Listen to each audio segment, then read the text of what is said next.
Esta clase trata de la fisiología de la menstruación. También podríamos llamarle el ciclo ovárico endometrial, porque vamos a estudiar los cambios que ocurren en el endometrio a lo largo del ciclo menstrual y cómo estos tienen que ver con el funcionamiento de los ovarios y también con el eje hipotálamo-hipofisiario. Está basada la clase en el libro de León Esperoff. Él fue un endocrinólogo que lamentablemente pues ya falleció. Para comenzar, hablaremos del ciclo endometrial, es decir, que nos vamos a enfocar en los cambios que ocurren en el endometrio. El ciclo endometrial lo vamos a dividir en tres partes. La primera, que corresponde a los días de regla, la fase menstrual. La segunda, que se refiere al crecimiento del endometrio a partir de la capa basal y por eso se llama fase proliferativa. Y la última fase, que es la fase secretora, cuando el endometrio se prepara para el embarazo, para la anidación del óvulo fecundado. Cuando esto no ocurre, cuando no ocurre el embarazo, entonces pasa nuevamente a la fase menstrual. En cuanto a la duración del ciclo endometrial, se ha establecido que es variable y no debe ser menor de 21 días y no mayor de 35 días. La mujer usualmente ve su menstruación cada 28 días. En la mayor parte de las veces se adelanta 2 días cada mes, pero es variable, ¿verdad? La parte que cambia prácticamente en la última parte, la fase secretora. Esa es la que se acorta o que se prolonga.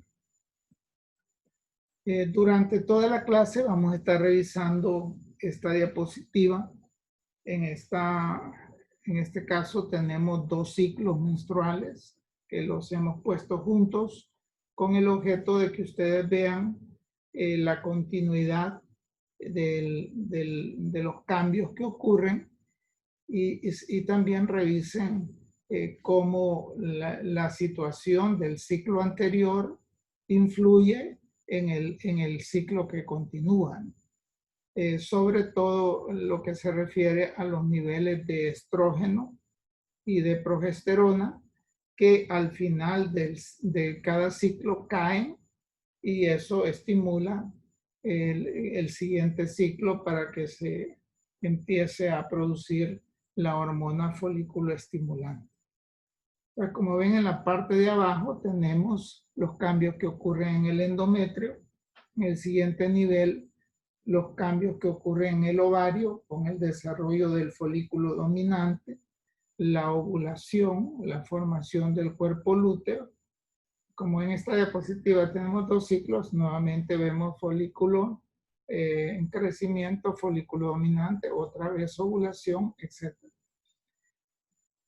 En cuanto a las otras 2 niveles, los 2 niveles superiores, el segundo nivel se refiere a los cambios de los niveles de hormonas producidas por el ovario. Específicamente los estrógenos y la progesterona. Y el primer nivel, el nivel superior, nos enseña los cambios en los niveles de las hormonas folículo estimulante y luteinizante, a las cuales también se les conoce como gonadotropinas. Por el hecho de que su acción es en las gónadas, en el caso de la mujer, los ovarios, y en el caso del hombre, los testículos. En el caso de la mujer, estimulando la producción de estrógenos y progesterona; en el caso del hombre, estimulando la producción de testosterona. Bueno, vamos a comenzar con la fase menstrual, que su duración también es variable, pero no debe pasar más de 8 días. Cuando ya pasan más de 8 días, entonces estamos hablando de una menstruación anormal, ¿verdad? La fase menstrual se caracteriza a nivel histológico como la caída del espesor de la capa funcional. El endometrio tiene dos capas, una capa basal, que esa no se cae, y la capa funcional, que es la que crece y la que se cae durante la fase menstrual. Entonces, lo que vamos a ver son una ruptura y desintegración de las glándulas endometriales y también afecta al estroma. En este vamos a ver que hay una infiltración de glóbulos blancos y también una extravasación de eritrocitos, que pues es el sangramiento que caracteriza la menstruación. En la segunda parte, que es la parte de crecimiento del endometrio, por eso se llama fase proliferativa. Entre paréntesis, le he puesto yo ahí que se debe principalmente a la acción de los estrógenos que son producidos en el ovario y se caracteriza por un crecimiento del endometrio, un aumento del espesor y un desarrollo glandular. Por eso se llama fase proliferativa, porque hay una proliferación celular y engrosamiento de la capa funcional, lo cual ocurre a partir de la migración de las células madres que se encuentran en el estroma y en la capa basal, ¿verdad? Entonces, al final, pues vamos a tener una elongación de las arterias espirales, que son las que van a alimentar el tejido nuevo que se está produciendo, el desarrollo glandular. Aquí vemos el aspecto que tiene en un corte del epitelio. Ustedes ven cómo el epitelio aquí se ve como anillo, ¿verdad? Porque como es un epitelio tortuoso, ¿verdad? Entonces al hacer los cortes, lo que vemos son el epitelio en círculos. Y en el centro va a haber todavía un poquito de sangre. La capa se está engrosando cada vez más, ¿verdad? En la siguiente fase, que es la fase secretora, esta se debe a la acción tanto de los estrógenos como de la progesterona producida por los ovarios y se caracteriza por una preparación del endometrio para el embarazo, es decir, para la anidación del óvulo fecundado, del cigoto. Entonces el epitelio desarrolla glicógeno en el citoplasma, hay secreción de moco, las glándulas se convierten más desarrolladas, se vuelven tortuosas y dilatadas, y en el estroma hay acumulación de líquido, o sea, hay edema. Aquí lo podemos observar como hay glicógeno en el citoplasma de las células del epitelio endometrial y las glándulas están más dilatadas y más tortuosas. Y en el estroma pueden ver que hay más distanciamiento de las células debido a la presencia de edema. Esta fase corresponde a la primera parte de la fase secretora. Vamos a regresar un poco para que no se vayan a confundir. Entonces, la fase secretora se divide en dos partes. La fase secretora 1, en la cual se está preparando para el embarazo bajo la influencia de estrógenos y progesterona. Y tenemos la fase secretora 2, cuando hay una deprivación hormonal. Es decir, que el cuerpo lúteo que está produciendo los estrógenos y progesterona se muere, deja de producir hormonas y la falta de hormonas es la que provoca la involución del endometrio. Es decir, que como no ha habido embarazo, ¿verdad? Entonces no hay gonadotropina coriónica producida por el trofoblasto. Entonces tampoco ya hay suficiente producción de de hormona luteinizante. Esto lo vamos a ver un poquito más en detalle después, cuando analicemos el ciclo ovárico.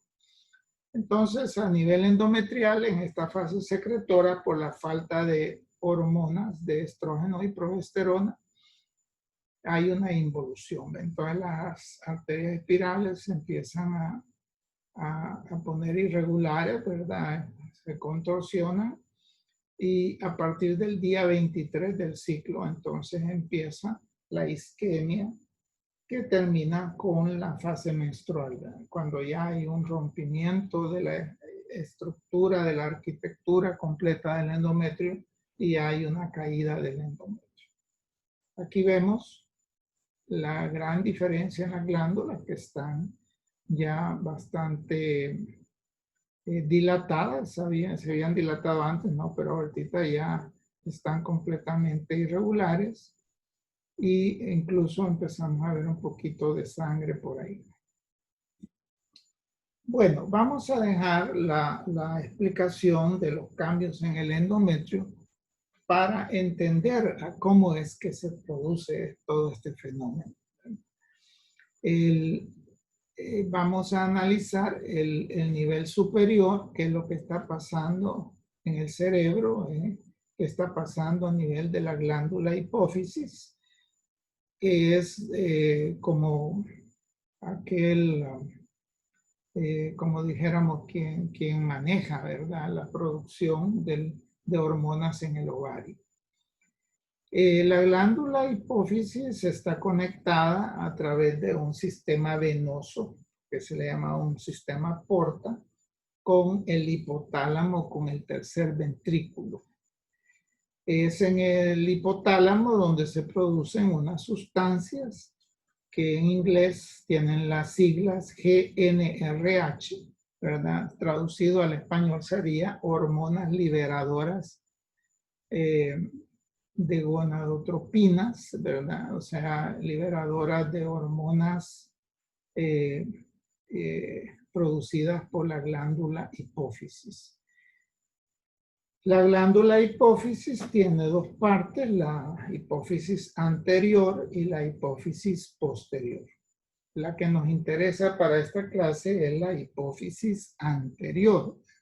En la hipófisis anterior se producen varias sustancias que tienen acción en órganos blancos en todas partes del cuerpo. Entre ellas tenemos las gonadotropinas, quiere decir que su órgano blanco son las gónadas, los ovarios y los testículos. Las gonadotropinas son la hormona folículo estimulante y la hormona luteinizante. Además, la glándula hipófisis produce la hormona estimulante del tiroides, la hormona del crecimiento, la hormona estimulante de las glándulas suprarrenales y también produce la prolactina. La prolactina es la que tiene acción en la glándula mamaria para la producción de leche.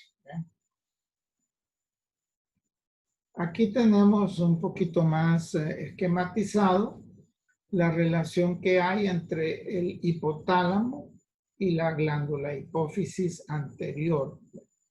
El hipotálamo, específicamente el núcleo arcuado en el tercer ventrículo, secreta en forma de pulsos. Esto es bien importante, ¿verdad? Que estas sustancias que se llaman factores liberadores de gonadotropinas no se secretan de manera continua, sino que en forma pulsátil.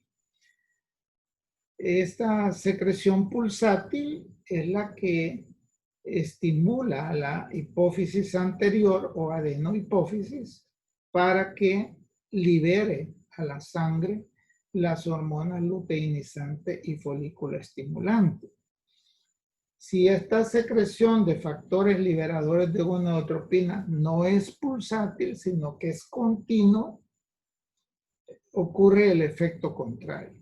No se libera la hormona folículo estimulante ni la hormona luteinizante. Este principio es el que utilizamos cuando artificialmente le inyectamos a la paciente factores liberadores de gonadotropina de liberación prolongada, es decir, por vía subcutánea, que se están liberando a la sangre de la mujer de manera continua. Entonces, al liberarse de manera continua, el efecto es supresor. Suprime la liberación de la hipófisis anterior de las hormonas luteinizantes y folículo estimulante. Esto lo hacemos cuando tenemos patologías que tienen que ver con la liberación de testosterona en el hombre y de estrógenos y progesterona en la mujer. Específicamente en el hombre, estos factores liberadores se le inyectan al hombre para que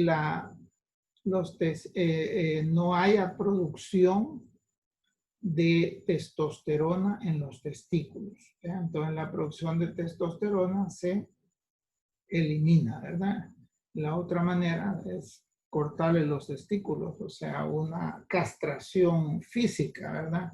Entonces esto sería como una castración química que se utiliza en aquellos pacientes que tienen cáncer de próstata metastásico para que no produzcan testosterona y por lo tanto no se estimule el crecimiento de las metástasis. Y en el caso de las mujeres, en las patologías que queremos suprimir la producción de estrógenos, por ejemplo, cuando hay tumores uterinos que son dependientes de los estrógenos, o en cáncer de mama, sobre todo en mujeres premenopáusicas.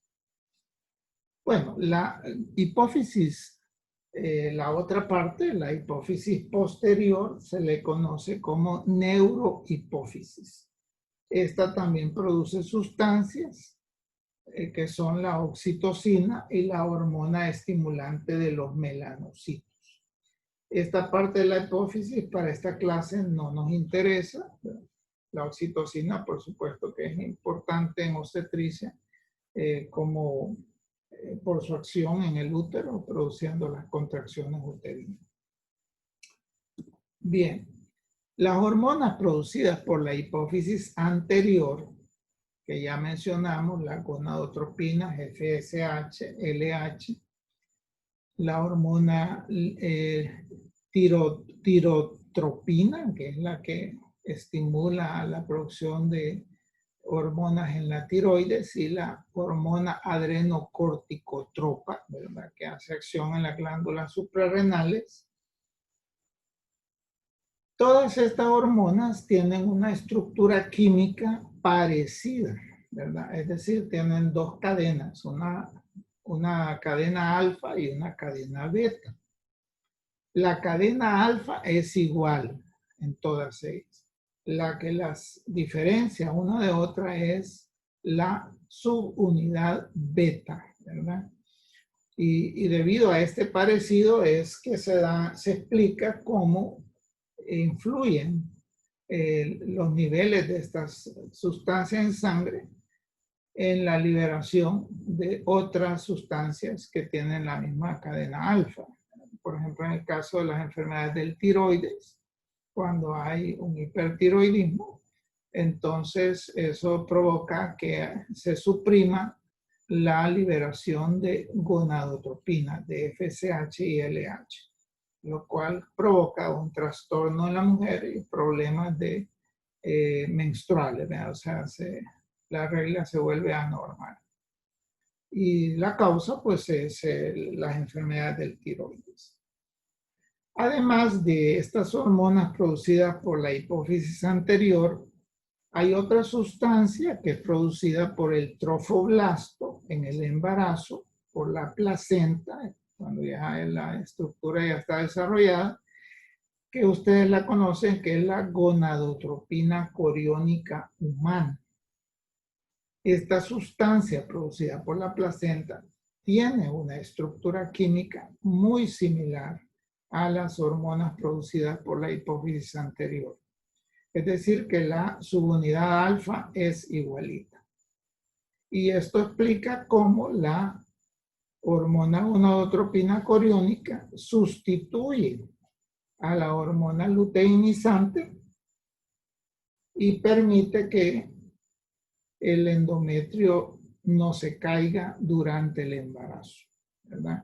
Entonces, ya vamos a hablar de eso un poquito más despacio, como en el desarrollo del ciclo ovárico, hay un momento en que el cuerpo lúteo ya se muere por falta de secreción de hormona luteinizante, que es la que mantiene el cuerpo lúteo, pues se llama LH, viene de luteinizante. Pero cuando ocurre el embarazo, a pesar de que el cuerpo lúteo ya no recibe hormona luteinizante, no se muere. Y la razón es porque el estímulo lo recibe de la hormona gonadotropina coriónica producida por el trofoblasto, que mantiene el funcionamiento del cuerpo lúteo más o menos hasta la semana 11, ¿verdad? Entonces el cuerpo lúteo sigue vivo hasta la semana 11 gracias a la acción de la hormona gonadotropina coriónica por su similitud química con la hormona luteinizante. Vamos a seguir. Ahora nos vamos a trasladar a los cambios que ocurren en el ovario. Principalmente lo que interesa es la ovulación y cómo es que se llega a producir ese fenómeno de la ovulación. Para eso, el ciclo, o sea, toda la duración de los cambios en el ovario, los vamos a dividir ya no en 3 partes como hicimos en el endometrio, sino que solamente en 2. La primera etapa que va a ser antes de la ovulación y la segunda etapa que es después de la ovulación. Entonces a la primera etapa le vamos a llamar fase folicular. Como su nombre lo dice, el propósito es el desarrollo del folículo dominante, que es el que se rompe y ocurre la ovulación. Y la segunda parte, después de la ovulación, que se va a llamar, va a tener otro nombre relacionada pues con el desarrollo del cuerpo lúteo a partir de lo que queda del folículo dominante. O sea, el folículo dominante se rompe y sale la célula germinal, pero queda la estructura que se convierte en el cuerpo lúteo. Entonces a esa fase le vamos a llamar fase luteínica, porque tiene que ver con la presencia del cuerpo lúteo. La fase folicular es sumamente interesante y bastante compleja. La vamos a ir desarrollando despacio. Esta también tiene varias etapas. Primero está la etapa del desarrollo del folículo primordial, ¿verdad? Cómo se selecciona un folículo que se va a convertir en dominante al final. Cómo ese folículo se convierte en un preantral, antral y por último en un folículo dominante preovulatorio o maduro, que es el que se va a romper y va a provocar la liberación del material genético. Bueno, en esta lámina vemos el desarrollo del folículo dominante, empezando desde el ovocito, que es el folículo primordial, se convierte en folículo preantral, luego folículo antral y por último en folículo dominante o preovulatorio.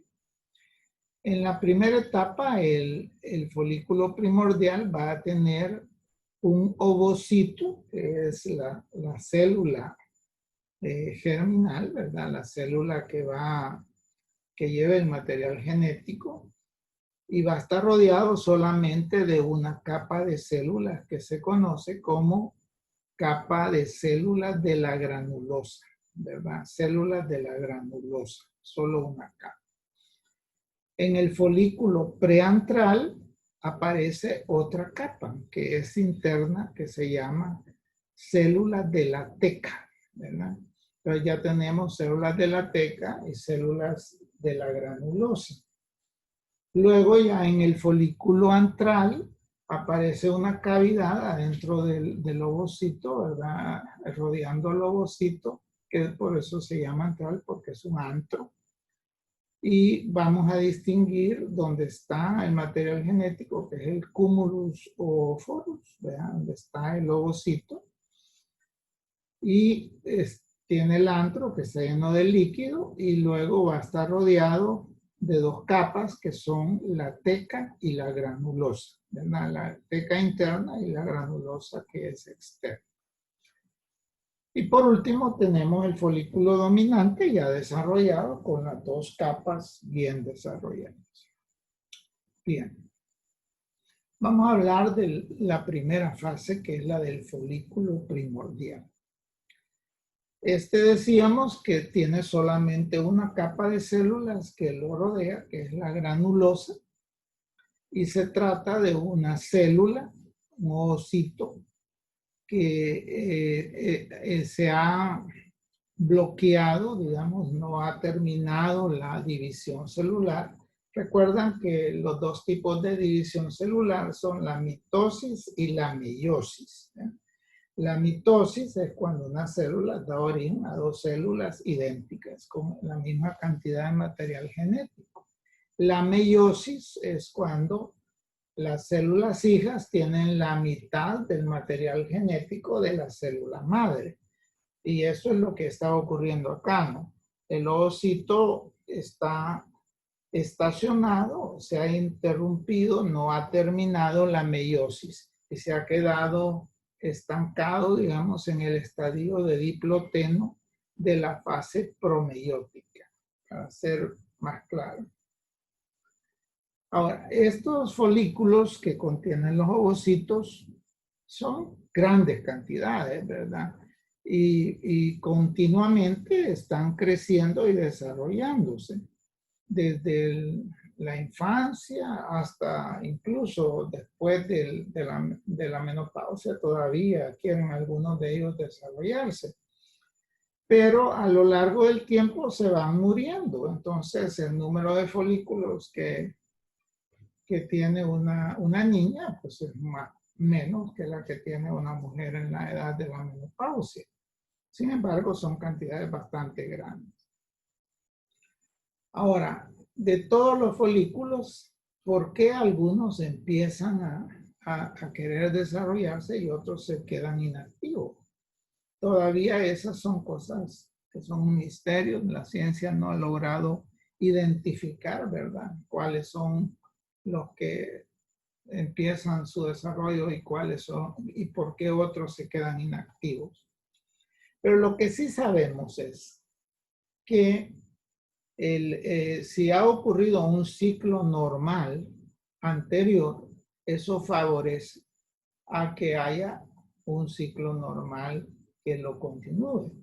Es decir, que el ambiente hormonal que hay en el ovario a nivel de esos folículos primordiales necesita la presencia de pequeñas cantidades de estrógeno, pero que es una sustancia predominante, ¿verdad? Y por supuesto, para que haya estrógeno ahí, tiene que haber sido producido en el ciclo anterior por un cuerpo lúteo. Y para que haya habido un cuerpo lúteo, tiene que haber ocurrido una ovulación.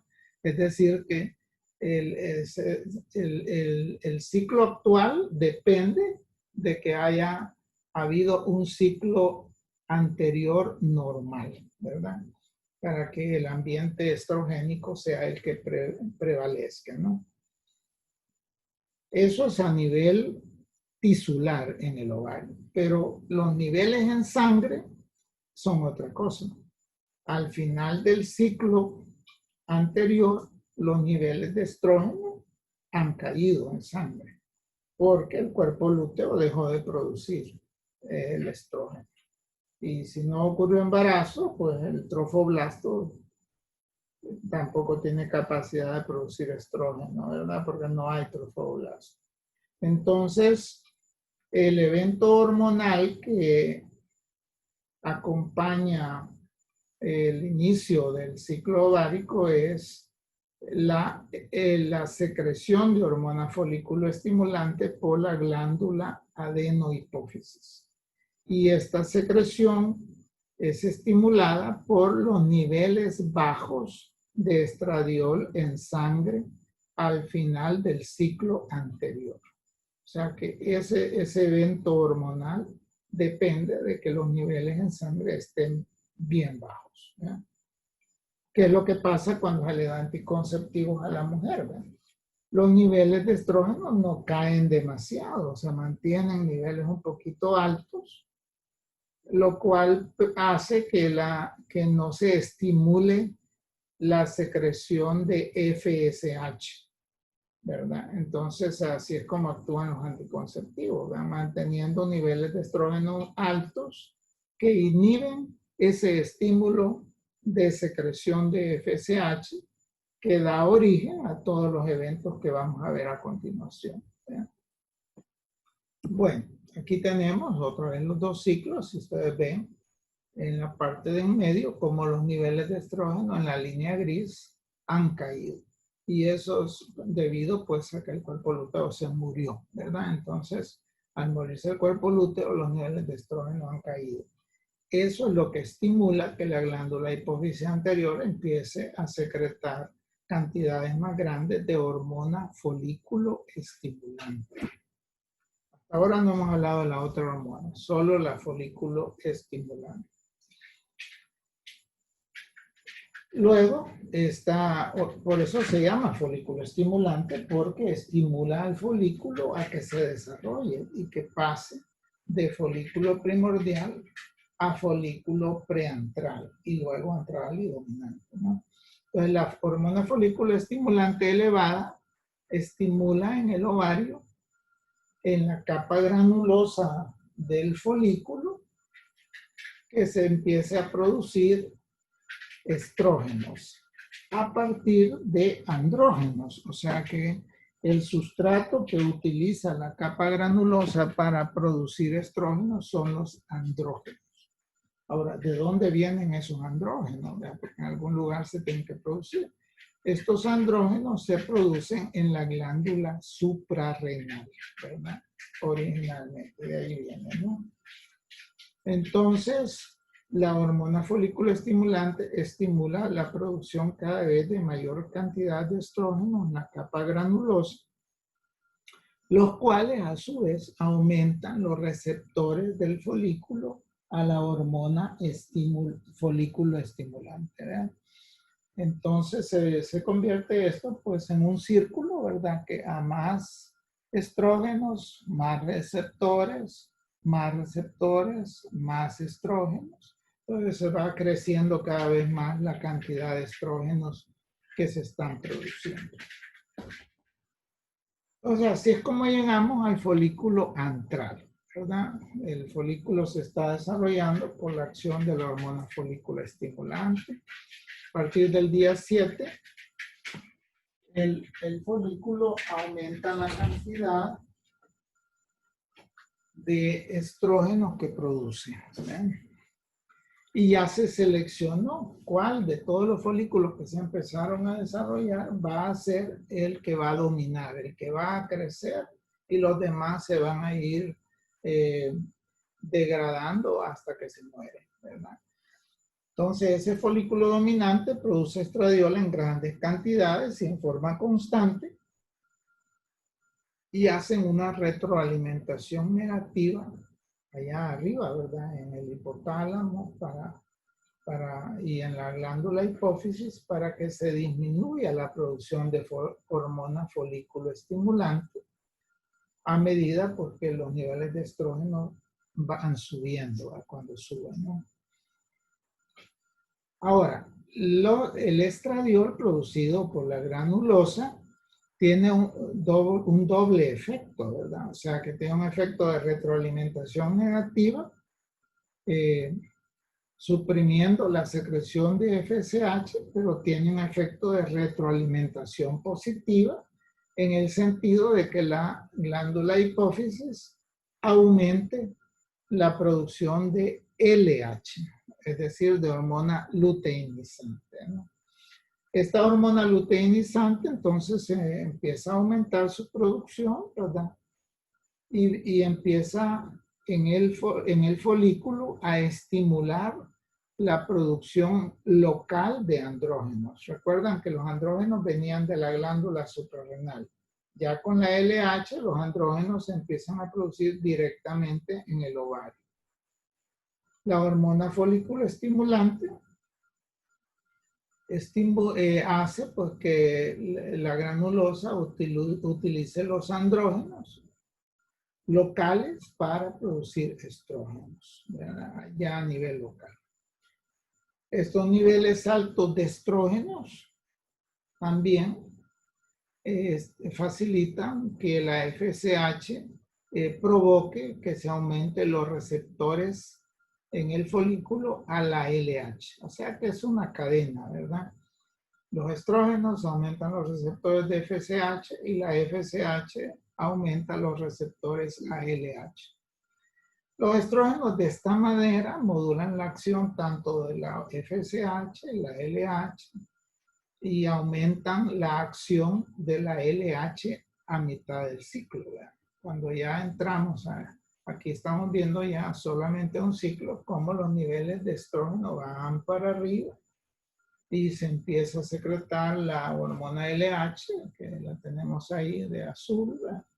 Todavía, como ustedes ven, la progesterona no se ha empezado a producir, ¿verdad? Aquí tenemos ya las dos capas que tiene este folículo, que es la capa interna, que son las células de la teca, y la otra capa que es la célula de la granulosa. En las células de la granulosa es donde se acciona la FSH, estimulando la producción de estradiol a partir de los andrógenos producidos en la capa de la teca, que a su vez es estimulada por la acción de la LH. Entonces, es algo bien complejo, pero perfecto, ¿verdad? Que permite que cada vez se produzcan más y más estrógenos. Bien, entonces llegamos ya casi a la ovulación, ya estamos con el folículo dominante ya bien desarrollado. Esta elevación constante de los niveles de estrógenos ayuda también a que se eleve bastante la hormona luteinizante, que va a ser la responsable de la ovulación. La hormona luteinizante inicia la luteinización del folículo y inicia la producción de progesterona en la capa granulosa. Es decir, la granulosa ya no solo produce estrógeno, sino que empieza también a producir progesterona.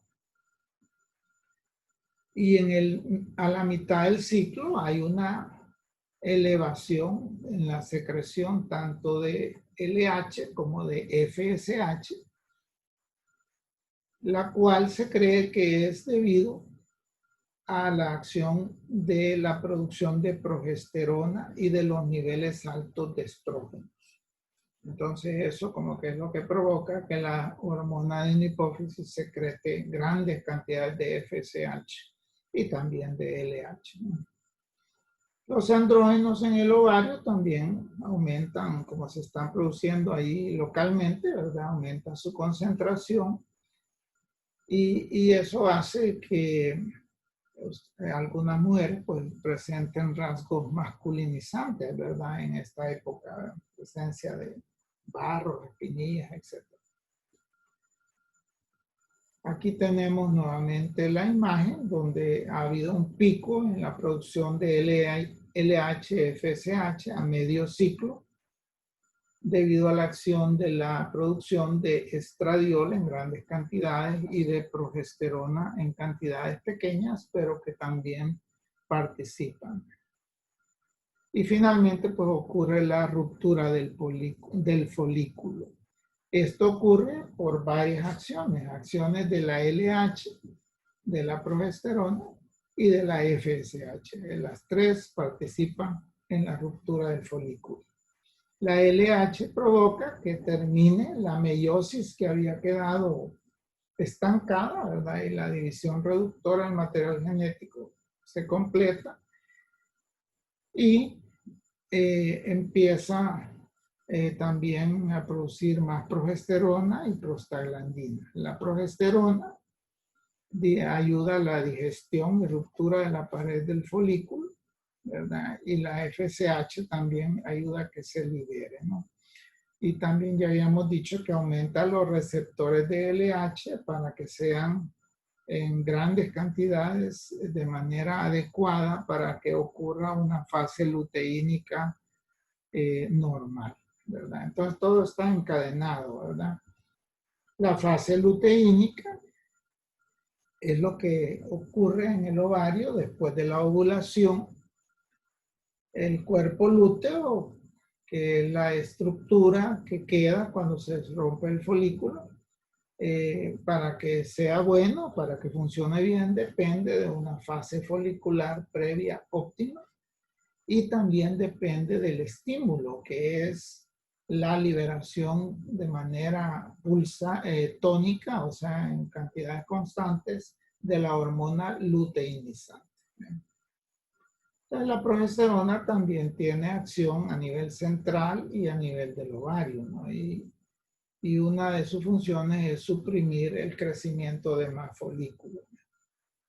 En el caso de personas que no tienen ovulación, pues eso no ocurre, ¿no? Y entonces el crecimiento de más folículos da origen al síndrome de ovarios poliquísticos. El cuerpo lúteo ya decíamos que dura más o menos como 8 días, 7, 8 días, y involuciona por falta de hormona luteinizante.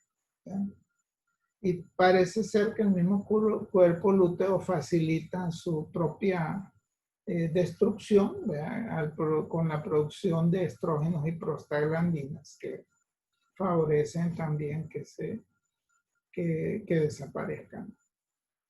Pero cuando la mujer se embaraza, el cuerpo lúteo no se muere.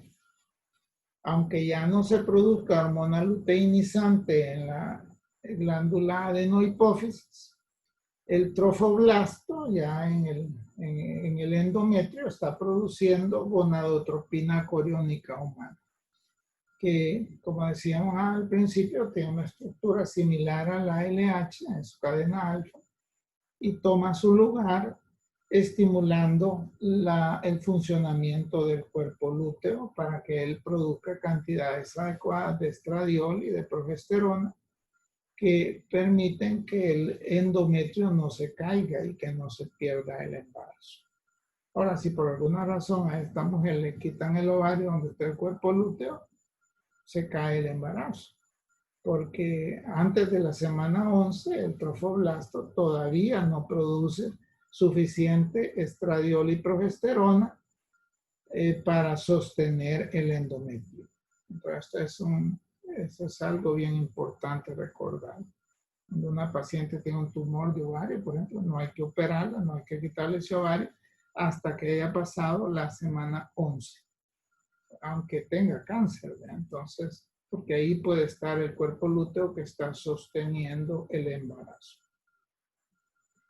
Aquí tenemos entonces en la fase luteínica y en las primeras semanas del embarazo como la LH al principio y luego la hormona gonadotropina coriónica estimulan en las células de la teca la producción de andrógenos que en las células de la granulosa luteínica producen el estradiol y la progesterona que necesitamos para que el endometrio no se caiga. Entonces ahí terminamos el ciclo ovárico. En un resumen, vamos a decir que se inicia con una elevación de la hormona folículo estimulante, la cual ocurre debido a que los niveles de estradiol en sangre han caído, o sea, están bien bajos. Y esto estimula a que la adenopófisis produzca hormona folículo estimulante. Luego ya mencionamos cómo ocurre que la hormona folículo estimulante estimula la producción de estradiol y de receptores en el folículo de FSH por el mismo estradiol, que entonces se vuelve un círculo, ¿verdad? Que más estradiol, más receptores de FSH, más estradiol, y se va aumentando las cantidades de estradiol. Estos grandes niveles de estradiol estimulan también a que se secrete la hormona luteinizante, que junto con la FSH, pues también es responsable al final de la ovulación, ¿verdad? Y el cuerpo lúteo, pues,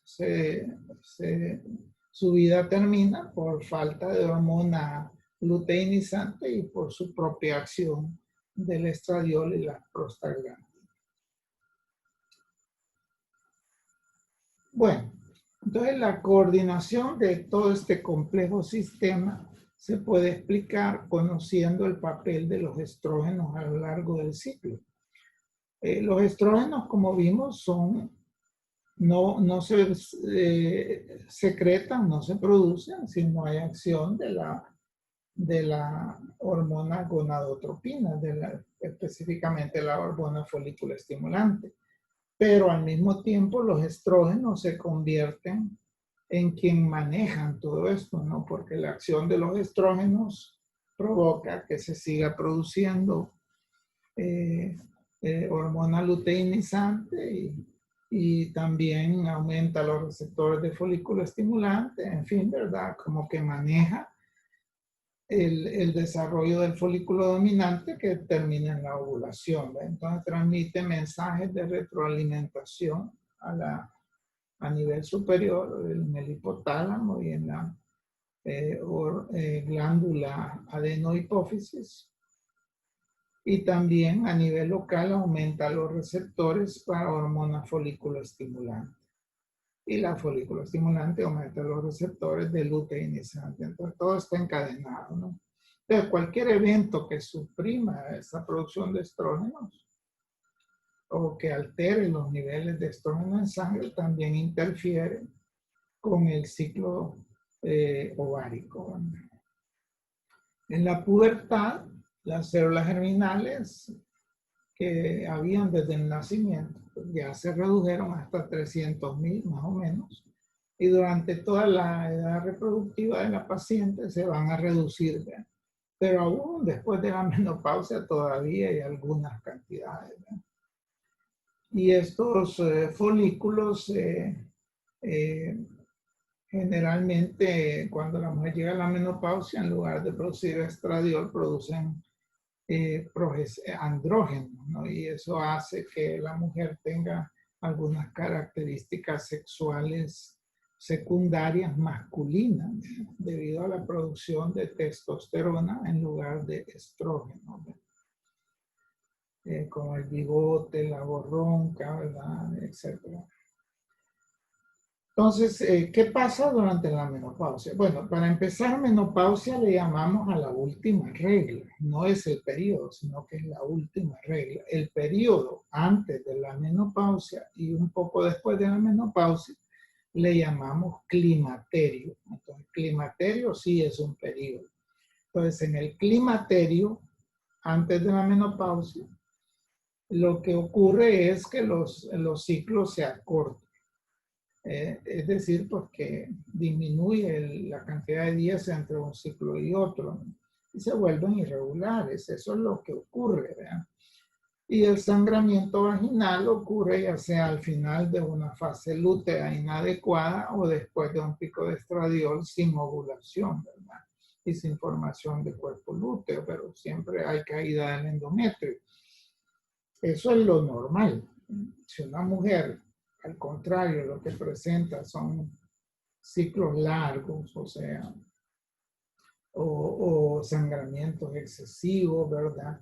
Entonces, eso lo que nos está diciendo es que ya se le va a quitar la menstruación, ¿verdad? Porque entre más tiempo pase entre un sangramiento y otro, naturalmente el endometrio crece y el sangramiento es mayor, ¿verdad? Pero al principio lo que ocurre es que el ciclo se hace chiquito, ¿verdad? La regla viene un poquito más seguida. Después es que desaparece y está como jugando, ¿verdad? Y viene a los 3 meses, después viene a los 6 meses y después ya deja de venir, ¿verdad? Cuando ya no ocurre la ovulación, entonces el cuerpo pues reacciona tratando de estimular el crecimiento folicular, es decir, que la menopausia y la falta de ovulación ocurre porque el ovario deja de funcionar, o sea que se debe más que todo a una involución del ovario, ¿verdad? Esa es la causa, ¿no? Entonces, por más cantidades de FSH que produzca la adenopófisis, el ovario no responde, ¿verdad? Y no hay desarrollo folicular.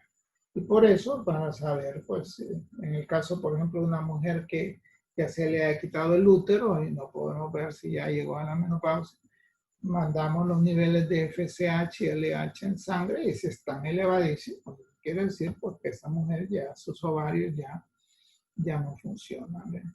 Entonces los ovarios dejan de funcionar, ya no sirven. Más o menos esto ocurre como a los 48 años, pero hay mujeres que les ocurre en forma prematura, incluso a los 35 años. Y al contrario, hay otras que llegan a los 55 años y todavía ovulando y todavía menstruando. Pues mientras una mujer menstrue de forma regular, quiere decir que está ovulando. Y al mismo tiempo quiere decir que puede salir embarazada, ¿verdad? Después de la menopausia, los niveles altos de FSH y LH, como decíamos, en lugar de producir estradiol, producen testosterona, que da características físicas masculinas, ¿no? Sin embargo, hay producción de estradiol en el hígado a partir de la estrona, que es otro estrógeno que es producido en la grasa, ¿verdad? Entonces, entre más grasa tenga una mujer, más obesa sea, va a producir más estrona, que el hígado la va a transformar en estradiol, ¿verdad? Y la producción de estrona en la grasa viene por un proceso que se llama también aromatización, utilizando los andrógenos de las glándulas suprarrenales otra vez, ¿verdad? Entonces, llega un momento pues en que el nivel de estrona en sangre es mayor que el de estradiol, ¿verdad? Y estos niveles pueden estar aumentados entre más grasa, más obesa sea una persona. Y también si hay un aumento del sustrato, ¿verdad? El sustrato dijimos que son los andrógenos producidos en la glándula suprarrenal, ¿verdad? Entonces la glándula suprarrenal también puede producir más sustrato, por ejemplo, frente al estrés o el ejercicio, ¿verdad? Por eso algunos atletas tienen ese problema, ¿verdad? Que producen muchos andrógenos y hay eso interfiere con el ciclo ovárico y tienen anovulación, ¿verdad? No ven regla, ¿verdad? Por el hecho porque se interrumpe el ciclo ovárico, pero es por grandes cantidades de sustrato. También puede ocurrir que hay un cáncer en la glándula suprarrenal, productor de sustrato en grandes cantidades, también va a tener el mismo efecto. Entonces, al final, ¿verdad? Los niveles altos tienen que ver con una disminución de la proteína fijadora en el plano de los estrógenos y un aumento en la conversión de androstenediona a estrona en la grasa, ¿verdad? Entonces, eso es lo que ocurre en las personas obesas. Y estos niveles de estrógenos también tienen que ver con el desarrollo de cáncer de endometrio y también estimulan el crecimiento de los cánceres de mama, ¿verdad? O sea, que provocan un tejido proliferativo tanto en la mama como en el endometrio, ¿verdad? Entonces, esos son los efectos de la obesidad. Ahora bien, vea, esta estrona, ya mencionábamos pues, el papel que tiene que ver los estrógenos en enfermedades de la mama. pero con el paso del tiempo también se deja de producir, ¿verdad? Entonces, finalmente, los precursores que se forman en las glándulas suprarrenales también dejan de producirse ahí. Igual, los niveles de FSH y LH finalmente dejan de producirse, ¿no? Y yo creo que esa es la última diapositiva, ¿verdad? Eso es un poquito para explicar cómo pues la estrona tiene que ver con otros problemas, ¿verdad? Con eso terminamos la presentación y preparen sus preguntas. Vamos a tener una sesión en que van a poder aclarar todo esto. Revisen el tema en las diapositivas que están subidas en el enlace que les he compartido, ¿verdad? Para que puedan estudiarlas una por una.